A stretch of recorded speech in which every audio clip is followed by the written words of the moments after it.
I will learn how to fade that down at some point. But anyway, good evening and welcome to Good evening. episode 48 of the MalTravAle podcast. 48. Oh, there we go. So it's the 10th of July. So it's a Monday night. So I must admit, I've got nothing in the glass. Nicholas, no doubt, will probably have something brown. And I'm doubting Bruce has got anything in the glass. I have to go to the Crystal Palace briefly at 9 to see somebody. All right. I'm having a cup of coffee and a shortbread bicky. I must admit, I had a few beers on Friday night, and it's quite a while since I had a bit of a hangover on Saturday. I didn't drink too much, but I don't know. I think I started off with a 6. Well, I didn't start with against my will. Somebody bought me 6.5% beer to kind of keep the heat to keep an ex-student of mine. He'd already had about 3 or 4 of those, so he was getting a bit wobbly. So anyway, apart from that, so tonight we are taking a slight break. So the last few episodes we've been looking at the town that named the podcast, Malton Norton, and we took 4 episodes to kind of cover pubs past and present. We will catch up again, I think, the next episode, and we said we've still got to do Old Malton, so I said it would take a while, and then I think we also Old Malton won't take a while. Old Malton will, literally 3 pubs, I guess, and then we'll look at some of the villages as well. Because if anybody's coming up to stay in that bit of lovely Rydale, again, there's some really good village pubs as well. So, but in between all of that, a couple of weekends ago, using our Northern Rail vouchers from Out at Paper, we managed to get together on a very warm Saturday, and we had a trip to, I'm calling it Cottonopolis Hat Town. So we went to the delights of Manchester and Stockport. Visited some, I think for me, pretty much, or maybe bar 1, bar 2, new pubs for me, and we sampled some really good beers actually. And I'm just reflecting, the vast majority were actually quite local to Manchester. Literally within probably a couple of miles of Manchester. There was a couple of Yorkshire beers dropped in there as well. So that is the planning that we're going to tell you a little bit about our little soiree. I think I've got it down to 1, 2, 3. 4, 5, 6, 7, 8 pints. I think we had our 8 beers because we did sneak up on a couple of halves and a couple of as well. I had a couple more before at the front and end of that. We might get on to Dunkin' Donuts. Was it in Leeds railway station where you miss your Manchester? That's why we missed the bloody train. Delicious. It was worth it though. We'll talk about that shortly. So, we determined we're going to try and keep these podcasts down to 45 minutes. So, beery highlights, as we always start with. I've kept these right down. I've put everybody on one slide for those on YouTube. So, Bruce, you kicked us off. You had a little trip out, I think, at the weekend, and that's a station bar you're in there, was it? It is, yes. Well, the Drum Miners Gala, and sadly, it was such a long day. We had planned to visit the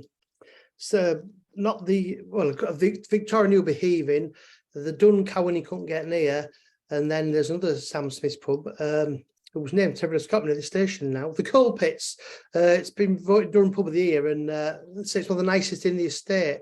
Very close to the station, but we just didn't have time to get there because it was a hugely long day. I was up at 5:30 on Saturday and got them at 6 o'clock, so it was a long day. But the station, first time I've been to the station bar at Durham, they'd only drunk it dry, but thankfully the one rail ale that left on was Pagan Queen from Bladen, a blonde beer, but a full-bodied blonde, and it was absolutely delicious. But I said they nearly drunk it dry. And you were there for the Miners' Gala, Bruce, and you were there, to celebrate trade unionism. And then on the way home, you went first class. You could sample some of the recently publicly republic, whatever you called it. It operates the last resort rail ale operation here. LNER, where you're drinking Hop on Board, which I guess is their house beer, is it? It's absolutely. I'm not a great one craft beers, but it's absolutely delicious. That's obviously been designed to appeal to every man, and it was absolutely delicious. Yeah, I'd say as well. In the carriage was the Bishop of Liverpool, James Jones. He was a chap who chaired the independent inquiry into the Hillsborough disaster. He gave the sermon at the cathedral at Durham Miners' Gala, and he was breaking his journey in York on the way back. It's absolutely lovely man. So he is. Lovely man indeed, and I have to say, if I stand up for going to churches, his sermon was by far the best thing I've ever heard. Was he on the Hop on Board as well, Bruce? Did he have a few beers on with you? He was, no. But yeah, he was a lovely chap. Yes, Bishop of Liverpool, what a lovely man he was, yes. Very good. So that was Bruce's trip up to the northeast. Now, Nicholas, you've been in the Green King pub, I see here. Yeah. Well, oh, you're drinking Duckers, but I'm gonna come on to Green King in a minute. All right, okay, yeah. Not wrong with the Green King pub. Oh, I mean, at least they are still independent. Here we go. Oh, thankfully we've lost Nick now, so we can't carry on about Green King pubs. Come on, the internet must have He's frozen again. He's using next door's Wi-Fi, so he's stuck in a very strange position there for those on YouTube. So I will, while he's getting back with us, a couple of things from me. Exmoor Gold we mentioned last week, and I went into my local Spoons. I did go into Spoons, and they had Exmoor Gold on as well in Newcastle on the Line, which was very nice. I mentioned to Bruce actually that I went into one of our little local breweries, Weller's Brewery. They're just in between actually. The owners have sold up and gone to Spain. I think after about 9 years. Nice little place. It's a fresh shop they're in. But as I said to Bruce, when I went in there Friday night and all they had on was bloody Osset. Every pump was Osset. I think they had a tap takeover. And the one keg beer that wasn't Osset was bloody Brew York. So I've got to say that it was I think that's White Rat I had there. It was a very nice pint of White Rat, which is really, really good. And then just a little new one for me, our newest one in town. This used to be a gentleman's club called Lace. It was a pub. It was a quite decent pub about 20 years ago. And it's recently been opened. There's some guys have a bar and shop in Hanley called Bottlecraft. And this is their first pub. And I've got to say, it's really nice. It's stripped bare a little bit. For those on YouTube, you can see that. I'm back. You're back in Newcastle on Line. And again, they do a 20% camera discount. So really, really great going in the Crossways. I don't know if you've been in there, Nick, have you? It used to be the Gentleman's Club, the strip bar in Newcastle on the corner. Last time I was down, really good beers in. Really great guy behind the bar who's always in. So anyway, back to your Green King pub on the banks of the Humber. Well, it wasn't quite on the banks of them. It's on Hessel. So the name them all farms. They're meant to look like farm buildings, but they're not. They're identical inside, but serves a purpose. Mother and father are happy with it. So yeah, £3.80 for a pint. Duckers in there. £3.80.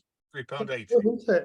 Yeah. And that was not using any discount. In fact, the one in York, they used to take the camera.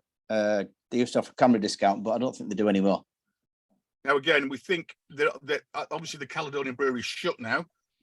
So despite them still using that pump clip, we've mentioned some couple of podcasts back, and they announced they've closed the Caledonian Brewery in Edinburgh, and I think is it Belhaven Green King, isn't it? So I think they're brewing it all out of the Belhaven Brewery, which I think is a bit further north, isn't it? It is quite amazing, though. I mean, they're getting everywhere Green King now. I mean, I noticed at Durham on Saturday, marching through Durham there, the Market Tavern in the middle of Durham, a historic pub, and they put that, this generic branding they have in all the London pubs with the real shiny Victorian writing. They put that there. I mean, they really are no respecters of heritage whatsoever. It's, I think they possibly mean least. Does Humphrey Smith allow trade unions, Bruce? No. I don't know if he does not. I don't think Green King do either, do they? No, but Bruce seems to be knocking certain pub chains and not other ones. So we'll come back to that in a minute. Spent most of his days Sam Smith's pubs in Durham, attending the miners' union. But yeah, Sam Smith is probably. There ain't no miners' union left. There ain't no miners' union, haven't it? Because there's no bloody mines left. Yeah. Actually, I have to say it's a great day out though. Anybody, there was 50 brass bands in attendance Saturday. Anybody who likes pubs and bands, I mean, it's a full day out, free of charge. Get there early. Get as near to the county hotel as you can. I was asked to go 12 out because Scouts. That's the reason I was there. And I don't think kids aren't allowed to carry the banners anymore. It was a huge, big banner with the couple of things. But yeah, get there. 50 brass bands, 65 banners. I mean, what's amazing is the entire town is just sealed off. No vehicles can get into the town centre because all these brass bands have to gather somewhere and all the people march with them. And anybody who likes that type of thing, it's an amazing day out. I would definitely go again. Very good. And I know Nick's been away for a little away day again this weekend. So next time we'll catch up with some more beery highlights. And again, because a bit of beery news. So I'll as we're on Green King, I was listening to the Beer Longing podcast, which is opinions and the other Beer O'Clock. Those two guys split up, but one of them was carried on, and another two guys who were occasionally on the program, and they've got Beer Longing. and they were talking this week. They did a Q&A, and they were asking about beer prejudice. And I'm thinking about, and it echoed a little bit, I guess, with some of the discussion we've had. So Martin, who's kind of the main guy, he said it was Doom Bar. That when if it ever goes into any pub and sees Doom Bar, it's put him straight off. And they did say, look, it'd be interesting to see what it actually tastes like in Cornwall, because obviously most of it's brewed in Wolverhampton these days. But again, we've had discussion. I remember when it was Sharps in Rock, and it was a great pint. But he's pretty unique, everywhere now. And then they also said the same about Green King. They felt that Green King, again, if you see a Green King beer, IPA, Abbott, again, it's going to taste shite. But that was it. And the other one was Sky Sports outside a pub as well, which we've had that discussion, haven't we? That if you see Sky Sports behind a pub, you think it's just going to be kind of carling, which isn't always true, because that pub, I just randomly got that off the internet, but in that pub, actually, it says it's got Cascales on as well, but it has got Sky Sports banner. So, interesting enough, I mean, obviously, Black Sheep have closed those pubs down. Yeah. And a lot of people think that the ultimate aim is to make Black Sheep the new Doom Bar. Yeah. It's actually the brand they've bought. And focus on beer. Yeah. Apparently, it's all been inspired by what happened with Doom Bar. Yeah. But yeah, it's right. I will say the busiest real ale pub I went in yesterday, obviously I went around the Leeds area, was the one that had about 4 screens showing the cricket. Yeah. And at least they were having people in there drinking. Yeah, they weren't all drinking real ale, but it was the busiest pub that I went in. So if having TV means that, especially with the stranglehold that a lot of these companies have on live sport. I mean, you guys are all right. You can afford Sky, satellite, and all that sort of stuff. But me who works the public sector, I can't. Private sector, should I say? I can't. So yeah, if I wanted to go and watch the cricket, I would have had to find a pub. Next door's cable through the window, Nicholas, like you do with the Wi-Fi. No. Anyway, talking of cricket. I must admit, I mean, you talk about that, but I mean, it costs about 65 pence a day for Sky Sports. I mean, for the Ashes alone, I mean, I've spent far too many hours sat on my backside watching. That's the thing. It's the time you waste watching it. And with so much going on this house at the minute, it's just I'm behind on everything. And we get drawn to it. And you go, I'll stay for another over. And it is great value. Think what you pay for a ticket. I mean, it is fantastic value, really, if you're interested in sport. So on the cricket theme, and we've talked about this before as well, for those on YouTube, Pete Brown, beer writer, was tweeting a little bit earlier about the self-serve that a lot of the festivals now are putting on. And they reckon that part of that is because you get served 30% quicker. My nephew went to Headingley, and he said at Headingley now they've got, again, for those on YouTube, they've got these Carlsberg self-serve machines where a pint, but it was £6 a pint to get to serve your own beer, which is a bit extortionate, isn't it? The whole point is should be cheaper if you're not paying for anybody to do it. So I'm not quite sure what it was. When he was pouring it, then was it £6 irrespective of the head you got, or did it just pay for the full? Yeah, it's just £6, and if you look on there, you can't really see it on there, but it's not any cheaper. If you buy 4 pints, it's £18. Sorry, £24. No cheaper. The first time I encountered these was we went on a cruise ship. They had the first brewery at sea, so they had the pumps around the ship. But to be fair to them, you only didn't pay for the head, so it was about $6 a pint, whatever it was. But actually, if you only got half a pint, because you invariably put such a massive head on it because it came out so fast, they only charge you $3. And I wonder if these worked on the same concept. That's really unfair, isn't it? A lot of these ones have those bottom filling bottles, glass anyway, don't they? They have those bottom fillers, so you don't really get much of a head. Anyway, let's move on. So as Bruce has already mentioned, further news really about Black Sheep. We've been talking about it virtually every podcast since we restarted. Obviously, they first of all said they weren't in trouble. They weren't going into admin. Then they did go into administration, and basically an American credit company bought them out, haven't they?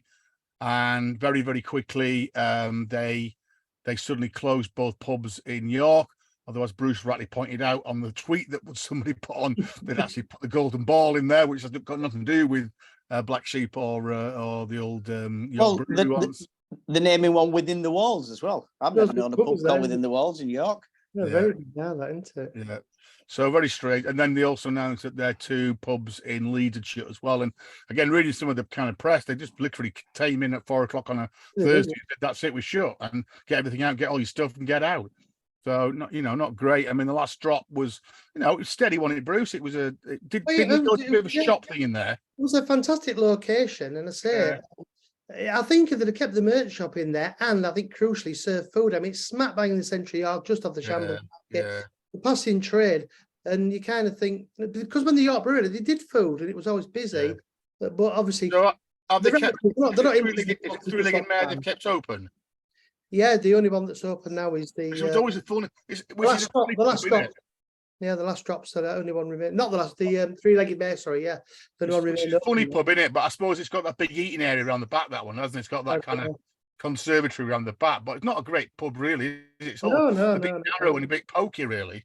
It is. Yeah. Anyway, so we'll keep an eye on what's happening there. And then again, interestingly, as one shuts down. Again, news this week that Cropton Brew, which again we've talked about.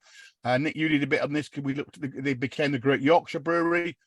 Looks like they're back to Cropton again. Although when you leave the small print again, the reason probably is in that again. I think you mentioned it that Yorkshire pudding were now brewed there as well. So now it's a three-way partnership. The original family, the Lees, who had the Cropton Brew initially, have now gone into a kind of a three-way partnership with Yorkshire Pudding Beer Brewery and Twisted Wheel Brew Company as well. So they're all brewing their beers at the pub at the New Inn in Cropton. So quite nice. Well, the volume that Howard needed to supply to Aldi, obviously couldn't do it with his own brewing kit, so that's why they moved to Cropton. And Cropton had always been ahead of the game as far as that was concerned, having their own bottling plant going back years and years, and being self-contained, which once again is obviously a lot of people now move to cans, but Lidl or Aldi, should I say, were still after the bottled version, so it worked out okay for them. And you do wonder, because I mean, a lot of people said on Twitter actually linked to this, they never had Yorkshire pudding in casks; they only have it in bottles, and you wonder whether that's. I mean, that's working. That's working. I know they do it in cask, but you don't see it in many pubs, do you? It's mainly you see it at the food festivals and things. And obviously, bottles is where the money is. So interesting to see that. And then again, linked with bottles. I don't know if you saw this. Morrison's are currently doing Nigerian Guinness at $7.99 for a pack of 4. This is the 8% stuff. I don't like it. 7.5% stuff as well. So again, if you want to zip, apparently it's only limited. But if you want to get down and try some of the foreign extra stout, down to Morrison's $7.99. It's not cheap. I've had the Malaysian version of it, and it's quite taste. But you do sometimes see it in like B&M and Home Bargains as well. The foreign extra strong one. Yeah, so there we go.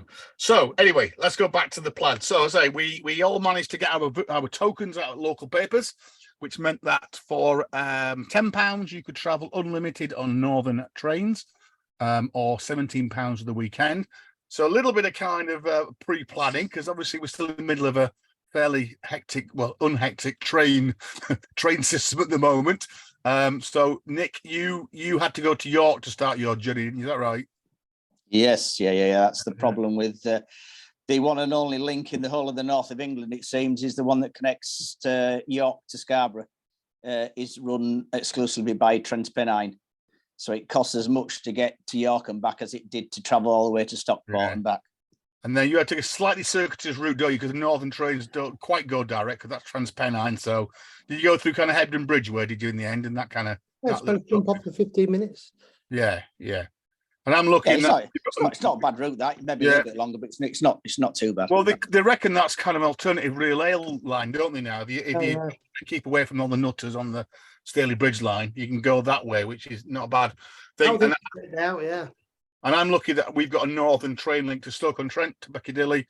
It kind of one train every hour. It's a bit slower than the other trains, cross country and Avanti, but again, it does mean that our price is pretty cheap because you've got 3 different. In fact, the one goes to Crewe, because we've got Midlands as well. So we've got 4 train companies running through still, which is quite good. So that was the plan. We said we're going to go to Manchester, but we'll use our tickets. So we'll also take in Stockport. Obviously, we talked a little bit about Stockport. We've talked about Robinson's in the past, and I'd heard that it's quite a good drinking scene. I think it's, I don't know, I think, well, on reflection, we were not quite, don't know what the word is, we were a little bit put off, I guess. I think that's the way we walked into the town. But on reflection, actually, I think it wasn't a bad place. And looking back at the photos and things, we went into kind of 3 or 4 quite decent pubs, actually, which we'll come on to. So Where do we start? So you guys were heading to Victoria. I was getting into Piccadilly. So a little favourite of mine, it's one me and Nick found quite a few years ago now, Nick, isn't it? In the corner of the Arndale Market, there is the little micro bar. They must have been going now for about, I don't know, probably 15 years or so. And it's a little bit of a hidden gem. It never gets massively busy, but it's definitely worth digging out. It's right by the window, kind of looking towards the print works is on the other side of the road, isn't it, from the Arndale? So we thought it'd be a good place to meet. So I got there a little bit earlier than you guys. I got in there and got settled in, got us a little table. It was steady. The other good thing, it opens at 11 on a Saturday as well, because most pubs in Manchester don't open until 12 o'clock. So as you can see, there were a few regulars by the bar, including a very, very young-looking Van Nistelrooy. So it's a nice. Shame to see when these Premiership footballers retire, let themselves go a bit, don't they? So there were, I think there were about three. There wasn't a massive choice on. There were two casks on. There was Strange Times, a Neo Cosmo Blonde, and an Ellen White Prussian. So I got there, so I got there a bit earlier. So I started with a pint of Elland White Prussian, which was very nice. Typical kind of pale ale, 3.9%. And then when you guys arrived, we moved on to the Strange Times, a brewery from Salford, and then Neo Cosmo Blonde, which again looks quite nice on the pictures there. That was a 4.1% blonde. It was lovely, yeah. Quite a nice little starter. So we kind of sat there. As you can see, we got sat in the window. We had a little kind of chat, little kind of ideas what we were doing. We hadn't really planned anything too much. Bruce was keen to go to Mulligan's in search of England's reputedly best pint of Guinness. Yeah. Nick, you'd got a couple down. You'd got British. I'd done my research for all the historical Camera pubs, heritage pubs. Yeah, I was quite keen as to get us up to Track, Tap, and the other one across the road, Cloudwater, is it? There's across the road from there as well. But anyway, we decided. I think I probably pushed us a little bit. That our first trip would be a little bit up Rochdale Road, so only about 6-7 minutes walk from the Arndale, and that is to the Marble Arch Inn, which again is a classic Manchester little boozer. It's a bit in the middle of nowhere, really. It's a bit one of those that have been left. So everything to the kind of this side of it is all shiny glass and monstrosities, isn't it? And then on the other side, it's kind of a bit derelict, but definitely worth finding out. Marble beers are not brewed here anymore, but this is where the Marble Brewery began. They've moved out a little bit further out into a more kind of bigger industrial unit. But this is a cracking boozer. First one for me. You guys been there before? No, I thought it was fantastic. Nah. Yeah, it's a preserved Edwardian. Quite famous for its sloping floor, which apparently a few myths about barrels rolling down, but apparently it just follows the street. And again, as you can see from the pictures, it's absolutely fantastic inside. Got a wonderful kind of vaulted ceiling with individual tiles. Apparently that was covered up until the kind of late 80s. It was all covered over. But a cracking bar. It was fairly quiet because we were pretty much in there not long after it had opened. We ended up I think we all had their Persephone summer ale. And we had to school the bar staff about what that actually meant, and we then got into Greek myths. This is their summer special ale, which again, as you can see from that picture there, was pretty nice. And that cellar must be nice and cold because you can see from that pint glass, lovely glasses with kind of the old BBC weather things on, weren't there? Yeah. And then I don't know, I picked this actually almost the kind of day after.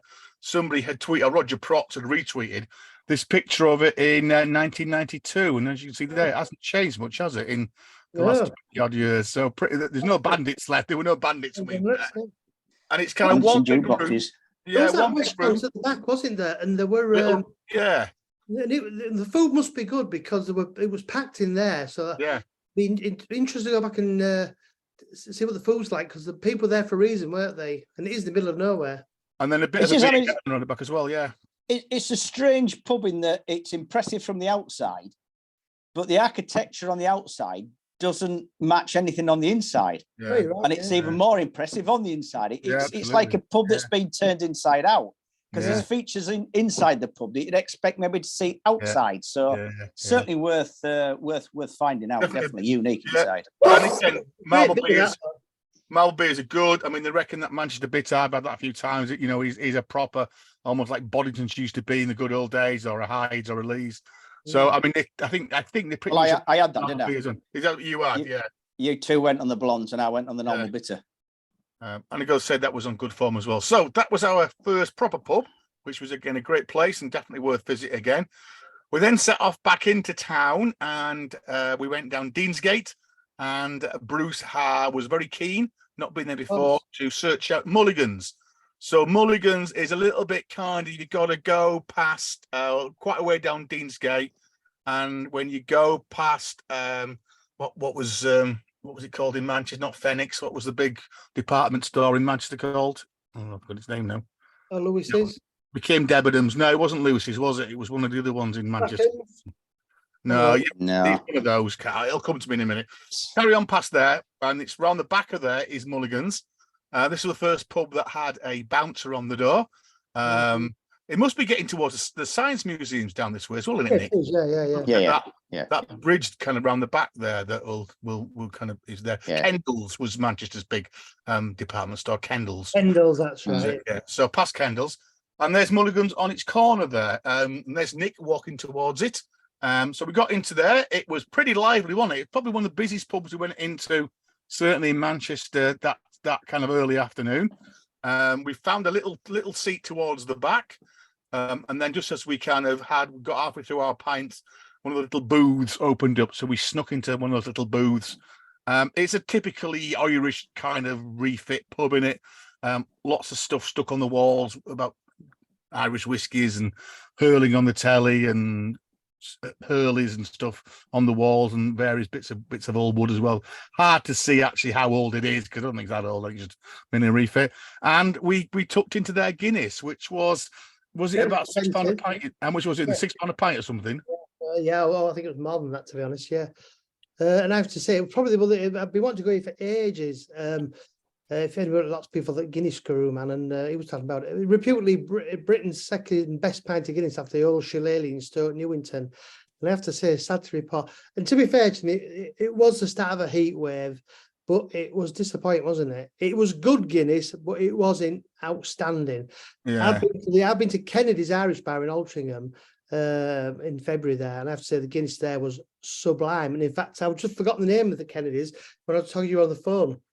And I've just discovered that on a Monday to Wednesday, it's only £4 a pint at Kenny's, the Guinness, and that Guinness was insanely good. Mulligan's was good, but ultimately I have to say we were all disappointed because we're expecting a seminal tasting. Yeah.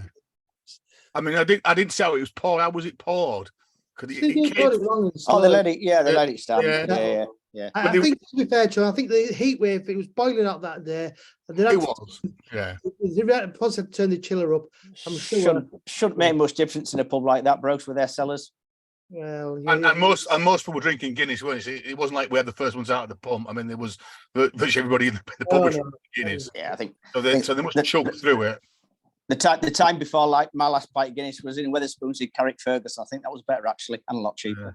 Well, I still think the Golden Line in Whitby is still best pint Guinness I've had for a long while. So we'll carry on that seat. So we left a little bit disappointed and now walked out into a very, very warm Manchester.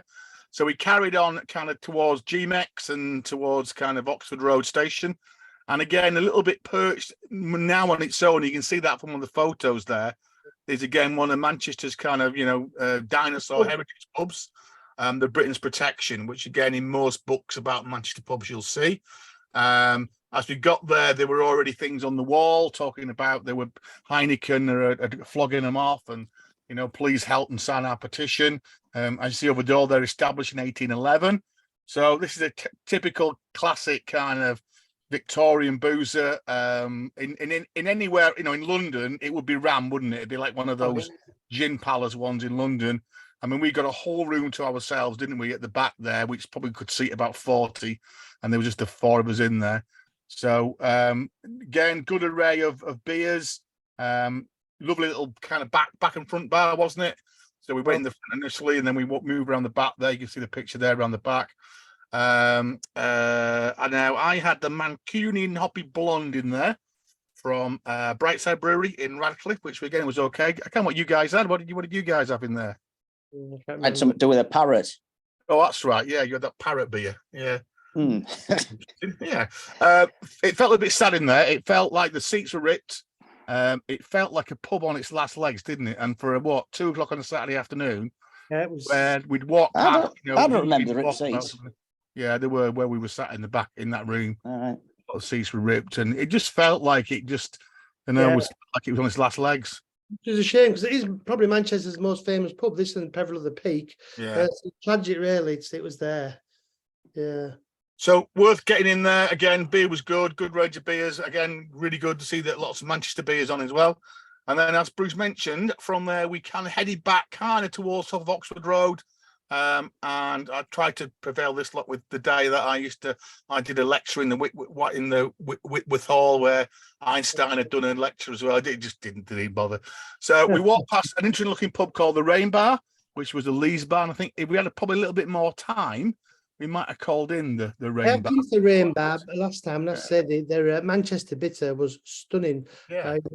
Nice. We were keen to move on, so we were kind of heading towards Piccadilly at this point, and just as you get kind of up to the right, Piccadilly is, and another iconic Manchester pub.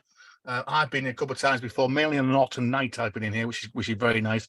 Was Peveril of the Peak, Wilson's, interestingly, outside. Again, lovely pub with its green tiles out the front there, and inside again, Yellow. Again, a pub that's got lots of little rooms. It was ticking over. We ended up in the wake room. There'd been a funeral because there were all funeral flowers all over the front, which probably nobody else was in there. I thought the toilets were interesting, a little bit of Art Deco toilets, but as you can see then from those YouTube, somebody had obviously pinched the gents sign, so it just could have felt tip pan and wrote gents on it. But there's a lovely ladies sign across there. Again, kind of a bar that serves kind of lots of different rooms as well. Again, as you can see from the tables, if you're looking on YouTube there, a little bit tatty, but again, not bad. I remember I had Millstone in there, the Tiger Rut I had. I think I know what you guys had. The Millstone was actually there, the beer mats in Millstone. Again, that's a Mosley brewery based in Greater Manchester. So yeah, nice little pub. It wasn't madly busy, was it? I suppose it's quite near the station, this, so I know certainly I've used it in the past if I'm waiting to get a train to Piccadilly. To be fair, it was a day when people were really looking to be sat outside, weren't they? I mean, Sinclair's Oyster Bar, God, there was how many people outside? Yeah, that was busy. Yeah, no, that was. So again, it just felt, I don't know, we were a little bit melancholy about whether these pubs were going to last a great deal longer, really. And again, I think they're both kind of wet led. I didn't see there wasn't much sign of food, so that's quite a challenge, isn't it, in a city centre type boozers these days? If you're relying on beer sales and drink sales. So I think, this is on the end of kind of Studentville. It's near the universities. So I guess, in student times and terms, there's probably more people in there. It was quite a young set there in there, wasn't it? I think in that back bar. But we'll see. So we whizzed up to Piccadilly and we jumped on the next northern train going south. And it's literally only about 6 minutes over the largest brick structure in Europe, which is the lovely viaduct that takes you into Stockport station, that high level station. And I think we'd walked in maybe not quite the most lubrious way. We walked over a very nice looking street and the brewery there in the background that you kind of walk in on that high level. And that street, again, as Bruce mentioned, there had a couple, 2 or 3 pubs that had people sat outside. And again, for those on YouTube, you've got the view of the brewery, Robinson's Brewery, in the back. We walked past it. Well, we walked into the Petersgate Tap, which is one that everybody says you've got to go in. And as we walked in, some bloke walked out saying you'll never get served in there. So it was pretty rammed for a Saturday. Many people drinking Prosecco, I did notice. And with one person around the bar looking very stressed. So we made a decision, let's crack on and move out of there. Interesting, I think they actually definitely the day after they got given the Manchester Camera Pub of the Month or whatever award I saw on Twitter somewhere. So we didn't actually manage the Petergate Tap. So we felt at this point we need some subsidence. So what Stockport has got is a wonderful old market hall. So these guys, I made the beeline for the pork pie shop and a nice pork pie, but this lot went for a breakfast. So the Oak Tree Cafe, very neatly at the front there, and actually there's a little bar as well next to it. So we didn't actually have a beer in here, did we? I don't think we were just having a little bit of a time out. Again, there's but it was 3 o'clock. 3 o'clock in the afternoon. Yeah, it was. Yeah, so we did need to eat something. So breakfast butties and breakfast wraps and pork pies for myself. It was quite a little cafe, that wasn't it? and the market was just kind of packing down. And then we decided that we'd try and do a couple at Robinson's pubs. So Nick, I think you'd pick this one out. So the first one we headed to, I'd got them both from the Camera Heritage Guide. yeah, he's kind of both through the happened to be shopping Robinson's pubs. precinct. Is it called the Mersey? I think it's called like Mersey Gate or something in Stockport, isn't it? Or the Mersey something, the shopping centre. By the loss of the Marks and Spencers, guess the old yeah, lost some trade because of that. And again, slightly out of place in what is quite a modern development is the Swan with Two Necks, which was a lovely little pub, wasn't it? That was lovely. As you can see there, again, quite Art Deco. Lots of kind of, it reminded me, Nick, of the Bath Hotel in Sheffield a little bit, with that similar kind of paneling, wasn't it? And some kind of maybe a little bit of Art Deco inside. Stunning bar in that corridor bar. It was wonderful, wasn't it? Yeah, drinking corridor with a bar. Yeah. And then we ended up snug at the back there with the red leather. And this pub wasn't good, Nick. It was smart. It was nice. It was ticking over. Again, range of good beers. I think you guys, did you have the blonde? Did you have in there? No, they're doing that Oh, the Citra, Citra. which is Yeah. slightly lighter. A Yeah. 3.5. That's right. Really refreshing because it was warm. It was warm by then. It was, yeah, it was. As in the temperature outside, not the beer. Yeah, there we are. Hopnik Citra. And then again, we've probably got another couple of pubs to do. So Nick, again, you'd identified, and I think Bruce, you knew about this, the Secret Snug in the Arden Arms. And I think Nick, you mentioned that I think the same guy runs both these pubs. So the Arden Arms is a little bit of a walk, kind of on the edge really of the kind of main shopping area. So a little bit of a walk, and under I think you go under one of the dual carriageways or something, don't you, to get to it. And again, from the outside as you approach there, it doesn't look that too glorious. But as you come around the corner, again, a fantastic old kind of old Arden Arms sign. And inside, again, a really interesting building, black and white tiled floor, a central servery bar, a bit like, typical old thing. And then as you look through there, the glimpse into the inner snug.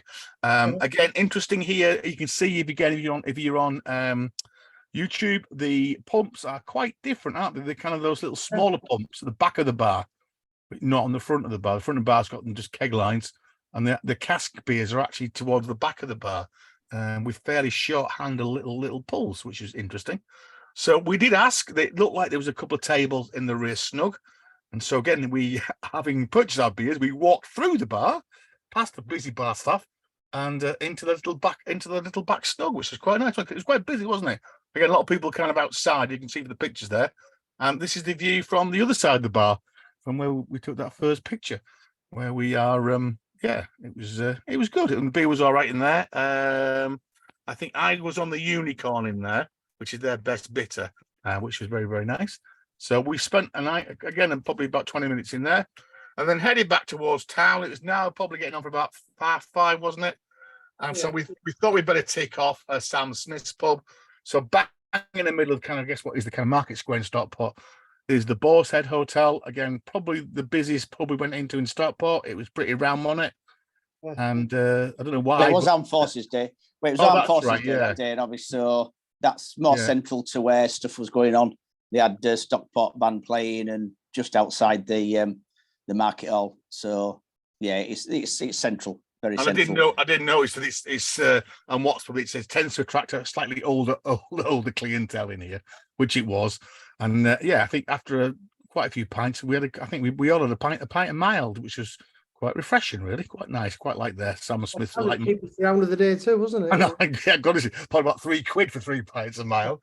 So that was it. So yeah, that was it really. And then we kind of wandered back to the station, and we got on our merry way. So I had quite a nice little trip back to Stoke-on-Trent. That's only about 35-40 minutes for me, and managed to stop off and just have a refreshing pint of, looks a very flat pint of Titanic, that in the Titanic pub, which is in the old first class rooms on the Stoke station. And Nick, Bruce and my son Finn had a slightly more circuitous route home, in that they managed to get on the train to Manchester and then missed their connection because Bruce and Finley said they had to go and get some donuts. So they missed their connection. So how long were you stuck in Manchester for? About another half an hour. Yeah, it was all a bit mad, really. Yeah, we couldn't pass the chance to get a Dunkin' Donut, and somebody was taking the time choosing them. Time choosing them, so it wasn't in vain. But it took you, Nick, about 4 hours to get home, then, did it?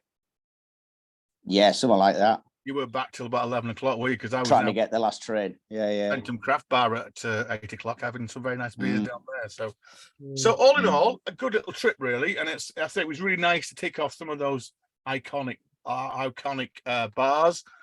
Choice of the day, gents. Where would you definitely go back to? The Marble Arch, I thought was a Mm. fantastic pub. It was just fantastic. Biggest disappointment of the day was the Guinness in Mulligan's. I thought it was going to be a sport, but it wasn't. But yeah, Marble Arch was just a fantastic pub. Pubs are great in Stockport, and you have to say that just beacons of optimism in a town that's just been absolutely ravaged, really, by the sort of decline of the high street, hasn't it? Sometimes see it. I think there was more. I think there was more to explore in Stockport, to be honest with you. Yeah, I think we should have gone down that lane towards a brewery. We could have, just done the day there, really. Yeah, I think you're right. I think we missed quite a few of their good pubs, and we didn't go to any of the micro bars which are there. And I say that street where you look up to the brewery looked really, really great. And even from where we were in the market hall, there's a big kind of beer hall across the road there that had street food and bars all the way down the side of it. And it was pretty busy. It was hard to say. And Nick said it was kind of Armed Forces Day, so whether that's normally that busy, it wasn't round, wasn't it? I mean, we got served in all the pubs fairly quickly. I think for me, Marble Arch was great. It was probably again, we were slightly blessed, and that was our first real pub of the day. Ardnarv was quite nice, I think. Yeah. Visit there, wasn't it, as well? Going there. Nick, yourself, choice of the pubs? Yeah, probably the same. I mean, I was surprised actually that the pubs weren't busier. But once again, I think it's this city lifestyle that nobody goes out during the day. You know, if people are going to go out drinking in Manchester, it tends to the city doesn't even come alive until sort of mid-afternoon, and then it's evening. It was too nice today. I mean, it was boiling hot to be sat inside the back of pubs. Really, it was. You know, you can understand why people weren't out. Really, if you were paying £6-7 a pint, you want to be outside, don't you? Yeah. And again, I thought was good. There wasn't much Doom Bar. There wasn't much Abba. It was all mainly local, kind of northwest Manchester based. Yeah, but that's the pubs that we go to. That's the pubs that we'd already done our research on, wasn't it? If we were going to the pubs where all the people were, then there would have been just those on the bar. Doom Bar in some of the kind of better pubs, don't you? To be honest, but anyway, a good day out. So yeah, that was our little trip to Cottonopolis and Hat Town. So next time, next podcast, a couple weeks' time, I say we'll pick up and hopefully finish off and kill off Malton once and for all. So we'll talk a little bit about the pubs in Old Malton. Again, Nick's got a particularly regular up there that we mentioned quite a lot. And then we'll pick out some of the village pubs as well, which are worth obviously a bit harder these days when you have to drive. And again, don't think about any buses going to the villages in North Yorkshire, because it doesn't happen. If it does, it's once a week, if that happens still. But yeah, that's what we'll pick up next time.